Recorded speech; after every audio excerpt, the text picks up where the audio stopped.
પાટણના હારીજ ખાતે દસનામ ગોસ્વામી મહામંડળ દ્વારા આવેદનપત્ર આપવામાં આવ્યું। મોટી સંખ્યામાં ગોસ્વામી સમાજના આગેવાનો મામલતદાર કચેરી ખાતે આવેદનપત્ર આપવા પહોંચ્યા હતા। દસનામ ગોસ્વામી સમાજ વિરુદ્ધ ભાષાના ઉચ્ચારણો કરવા બાબતે મામલતદારને આવેદનપત્ર પાઠવ્યું હતું। તો દસનામ ગોસ્વામી સમાજની લાગણી દુભાવે તેવા ભદ્ર ભાષાનો ઉચ્ચારણ કરતા જ વિરોધ નોંધાવ્યો। कैलाशवासी महंत श्री जगदीशपुरी हरिपुरी अंत्येष्टि जे करेल छे ते पण संस्कारपद छे।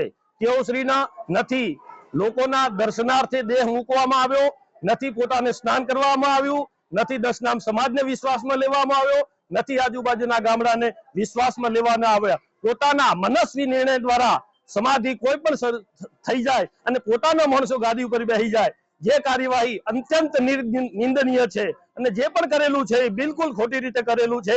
આ માટે અમે સરકારી તંત્ર સરકારશ્રી અને સમાજશ્રીઓ દ્વારા કોઈ પણ કાર્યવાહી કરે એના માટે અમે આ સંપૂર્ણ સમાજ આજે એક અવાજે એક સાથે છે। બાપુ દ્વારા જે શબ્દ પ્રયોગ કર્યો છે એ શબ્દ પ્રયોગ અમે તમામ દસનામ ગોસ્વામી અમે હારીજ શહેર નહીં હારીજ તાલુકો નહીં પણ સમગ્ર દસનામ ગોસ્વામી સમાજ ગુજરાત તરફથી આ શબ્દને વખોડી કાઢવામાં આવે છે અને આ જે શબ્દ પ્રયોગ કરવામાં આવ્યો છે એ શબ્દ પ્રયોગ વિરુદ્ધ તંત્ર દ્વારા મહંતશ્રી ઉપર કાયદેસરના પગલાં લેવાય એવી અમારી માગણી છે।